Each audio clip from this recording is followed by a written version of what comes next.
You know, I remember seeing Cars back in the theater back when I was a kid, and that was what, like 10, 12 years ago maybe?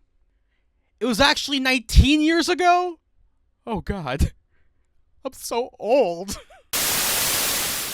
Hello and welcome to SKZ Talks Animation, show talk about anime, TV shows, cartoons, movies, whatever I talk about because animation, my heart and soul because it's awesome and great. And today, we're going to dive into one of my more random fascinations, that being DVD bonus short films. And a short based on the Cars universe of films where, while only being 8 minutes in length, really did cement my love for not only short films, Pixar, backstories, and overall just Cars universe in general because it's just so wacky and weird that, like, you never expect Mater to have a short film, but, like, he got one. He was that popular of a character, so I'm excited to talk about. I'm excited to experience something from my pure childhood, and this, oh boy, I feel old.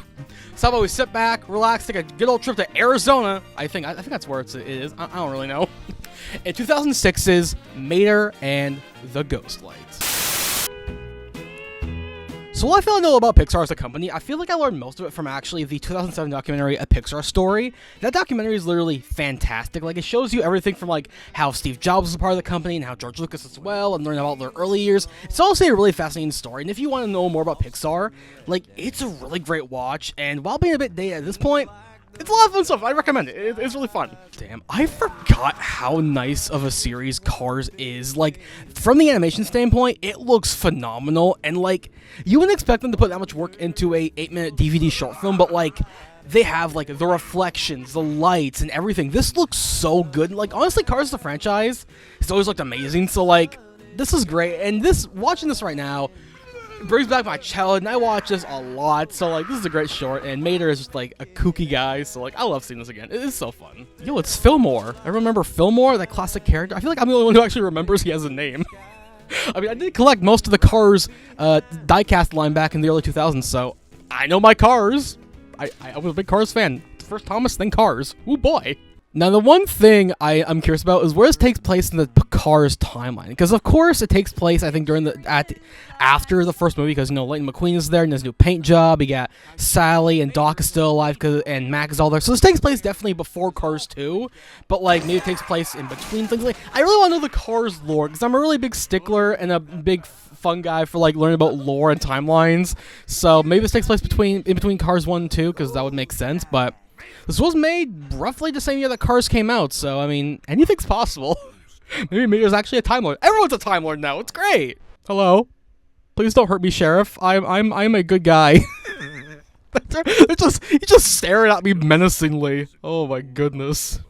It's so crazy to think that Cars was the second franchise to decide to go ahead and make a short film. First, it was, you know, Mike's new car for Monsters, Inc., and now was this. Because you would have thought they would make something off, like, you know, The Incredibles or Toy Story, but no, it was Cars, which, I mean, it makes sense. It was the current movie at that point, but, like, I just find it very odd. But hey, I'm not going to complain. I like Cars. I think Cars 1 and 3 are great. Cars is a different story, but Cars 1 and 3 are great films. Look, it's all the boys. You got Lightning McQueen. Who I mean, I guess it makes sense for him to be here because he's like the big draw of the franchise. But, like, this is definitely a Mater-centric story because he is the kooky guy, and I like Mater. Mater's a really fun character, and even though I'm not really that big of a Larry the Cable Guy fan, I still think he's a fun, you know, one of his best role. And honestly, it's just fun seeing him be like this dopey, rusty-looking little tow truck doing his best. And you know what? I love it. I'm glad he's in this because it's just great. Well, well, get that. Like, we're gonna start shut up Mater, but that's it. We're done. Oh, I love it. They just leave him there. Poor guy. Although I will say though, Flo's Cafe, I think that's a thing, and I think there's like a Cars Land in Disneyland. I want to go there at some point because I've seen pictures and it looks really cool, being like a life-size Radiator Springs. I'd love to go there. That'd be really rad. Please, maybe the Bugs Land or Toaster Land. There's so many lands. I'd love that. Oh my God, Mater. You know what, Mater? If you didn't want to be scared, you shouldn't live in a junkyard. But I mean, I guess you don't really have to pay your rent or anything. But you know what? It's okay. How does rent work in the Cars universe? Because everything's a vehicle, so does it have to pay to the car landlord or anything like that? Who knows? I don't know, but it's very funny to think about. Oh, a car bug. That raises so many more questions about the universe and how it works that I don't want to think about that right now. It's insane. Sheriff said the Ghostlight is blue, and there it is. It's blue. You're being abducted by aliens. I love it. Oh my God. It is really fun how, like, this is an actual story that happens on Route 66. How, like, there was, like, a Ghostlight that would enter people's cars and like do stuff.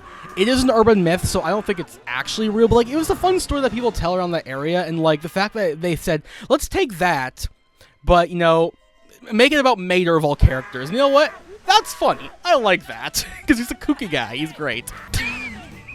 This is genuinely funny stuff. Like I know I can get why people won't get into cars, but as a franchise, this is great. And just seeing Mater do his fun little things, I love it. It reminds me of a lot of the Cars video game. Anyone remembers that? The main game where there's like a pseudo open world. That game is actually really fun, even though I haven't played it that much in recent years. It's cool. I like playing those Mater being on the open world. It's very fun going like, wee. Damn. Again, just looking at like the detail on the road with like the cracks and the grass and the sand.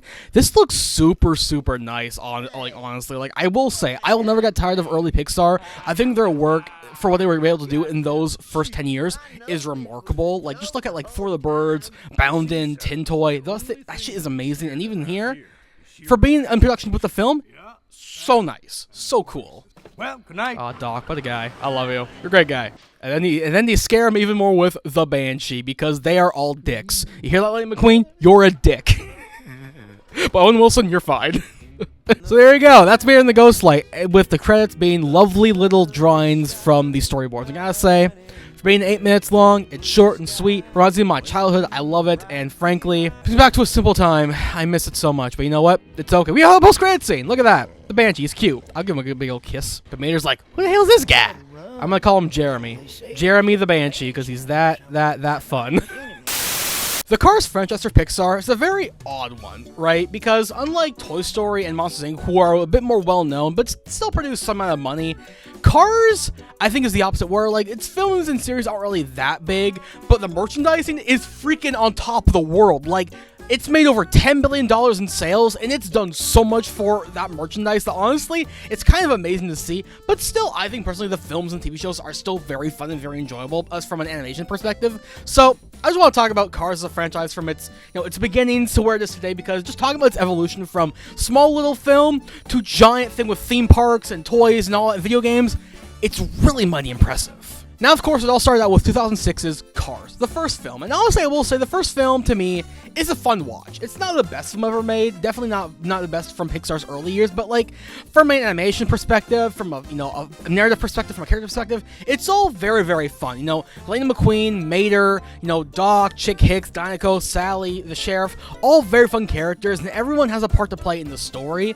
And while, it's mostly like a story of, guy trying to figure out what his purpose is and trying to, be a good guy at the end of the day, and there's more than just him as a character, it's still a great story. And still, I will say, that third act in Cars, where Lightning McQueen's racing to get the Piston Cup, one of the best third acts I've seen in any Pixar film, is literally heart-wrenching. When you get to that scene with Dinoco, if you know, you know. It's tragically fun. It's tragically great. And honestly, this film overall, just a very fun film. I think it won the Oscar for Best Animated Film at the Oscars in 2006. I'm not sure. Maybe it did. Maybe it didn't. I should check that beforehand. But either way, the film is fun. It's great. And for being 2006, the film looks mighty impressive, and even now, 20 years later. So I love the film. It's great, and it's just really, really fun to look at. And because of the film's, success, kind of, that of course introduced the die-cast line and the Cars line and the toys and all that. And those toys, for being only minifigures of the characters, they sold like hotcakes. Like, these are basically the equivalent of Hot Wheels, and like they're metal. They have the rolling wheels, and they do what they gotta do. They do what they gotta do. And honestly, I really love them. As a kid, this came out at the perfect time for me, and I collected the shit out of these. I got Lightning McQueen, Mater, Dinoco. I got all the main characters, and I was so happy. I even had like this giant remote control Lightning McQueen, which could move on its own, which was really cool. And like, the merchandise was everywhere, and I honestly loved it. And to me, is my earliest memory of actually watching a Pixar film on DVD, because this film did come out on VHS and DVD, but I got it on DVD because it was my first, big one. And just seeing that main menu and seeing, the bonus features and freaking Mater the Ghostlight, that short film, literally amazing. And to me, it's just a fun relic of the time, because, I think it was even like Disney's last VHS, actually, which is really cool too. But having Cars at my house to watch anytime I want was great, and I loved it. And that short film, with all the bonus features, really helped unlock my love for animation and Pixar and historic, animation behind the scenes, and I absolutely really love that. But it really wasn't until the 2010s where Cars really started to explode with new movies, TV shows, lands at theme parks, and it just became a much bigger IP. And this, of course, started with Unfortunately, Cars 2. Now listen, say what you want to say about Cars 2. I think the movie is fine. It's not great, but it's certainly better than, you know, The Good Dinosaur. But, like, just the idea of making Mater a secret agent, completely disregard the whole racing premise of the first film, and be like, yeah, he's gonna be secret agent, he's gonna save the world from an evil organization, sure, why not? And, like, it's cute, it's fun, really does make you question the whole legality of the whole Cars world, but it's still an okay movie, and, you know, it's fun for a cute little watch, but it was fine enough. And then, of course, we had Cars, you know, Cars 3 in 2017 as well. And Cars 3, I will say, though we're jumping a little bit ahead, Cars 3, great film. Honestly, I think it is the peak of the franchise in terms of the movies, you know. That first shot of Lightning McQueen getting into that wreck, insane. And the whole story of being all, like, you know, trying to redeem yourself in the eyes of the public, trying to be better than the new generation. So fun, so poignant. And as a 25-year-old, I can kind of relate to being older, not understanding how stuff goes on, but it's still a very fun movie, really fun one, and honestly, just the character interactions and all that, even though it's mainly a McQueen-centered story, great visuals, and this movie is just fantastic. I love it, and definitely is the peak of the Cars franchise in terms of the movies. And then we also had stuff, you know, like Cars Toons and Mater's Tall Tales, where were basically just small short films they aired on Disney Channel, where, like, they're just Cars shorts, nothing crazy about them. They're cute, they're well animated, of course, but, like, I'm not really a big fan of seeing Mater be a ninja or be a cowboy, whatever. Like, it's cool for fun little imagination scenarios for the little kitty winks, but I don't know, man. Mater's cool and all, but, like, he's not the best character, honestly. I'm gonna try to see, like, I don't know, Ramon. That guy, you know? But even still with that, we got even spin-offs, which, you know, Planes and Planes Fire and Rescue, which, like, I haven't seen. But, like, the fact they're not made by Pixar, they're distributed by Disney, not actual Pixar, but they're still set in the Cars universe, and they're planes. I don't really get it, honestly. I haven't seen those movies, but the fact that they exist at all is quite wild. But, like, maybe I should talk about them in the future, because they're really insane movies, but, like, they exist. Planes exist. What's next? Boats? Trains? Who knows? Bicycles? Honestly, the sky's the limit, honestly, with this franchise. But honestly, they had spin-offs and they were fine, I guess. I don't know. But definitely its biggest claim to fame without the films was definitely the theme parks, because we got so many things. Like, we got Cars rides, Cars, you know, restaurants, Cars Land.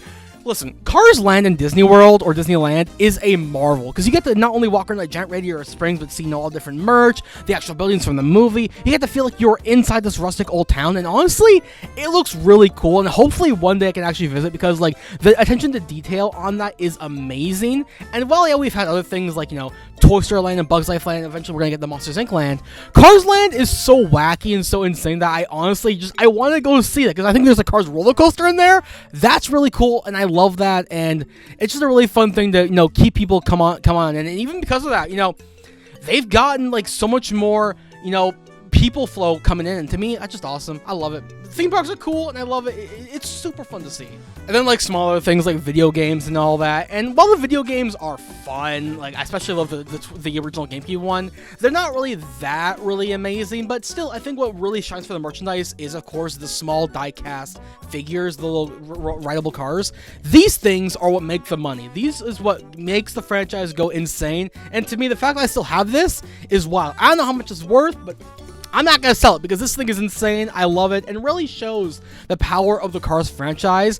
I honestly, if they made a fourth one, I wouldn't be that mad, but, like, it's just cool. It's a cool franchise, cool, unique scenario, and insane how a small film about a car trying to be a race car, going around being a little guy, turned into a multi-billion-dollar franchise that is on par with Toy Story as the top in all of Pixar and Disney. And to me, that is insane. I don't care what anyone says. Some people might say it's the black sheep of Pixar. Some might say it's awful because it's Cars, but I think it's fun. I think it's wild, and honestly, give it a second chance, because I love Cars. I think it's fun, and just like, look at this. You cannot not love this. This is awesome. Cars is a great franchise, and hope it goes a lot further than things. Although, if we get to like 7 movies, I think at that point we'll be like, okay, well, a bit too much. We're getting Toy Story 5, so that's whoo boy. And that was Mater and the Ghostlight. Definitely a very odd duck of a short film, but honestly, that's why I love it. The animation, the story, the music, it gives a very lonely Arizona type feel that, while I'm in Canada, so I can't really compare to that, this show is great, and I love it. And honestly, to me, it's the peak of the Cars franchise. Even though Cars 2 and 3 have their fans, and Cars on the Run and Cars Toons, those have a lot of their fans, but to me, Made in the Ghostlight is the peak of Cars, and I love it. It's amazing, and hopefully it can tackle more of not only Pixar, but Cars in the future. Maybe? We'll see what happens, because honestly, I just love seeing Lightning McQueen and Mater do their little fun shindig, and I'm down for all that. So there you go. And plus, the short film is available on this DVD, the Pixar Short Films Volume 1 DVD. It's on here if you want to see it for yourself. Oh, Mater at home. It's awesome. And of course, there's other ones as well, but this one is great. I love it, and I can't wait. But I'm so old. Like, the short came out 19 years ago. I'm so old. Now, if you excuse me, I gotta go find a way to be hip to the kids. Labubu's, Poggers, Roblox, I don't know. Cars away!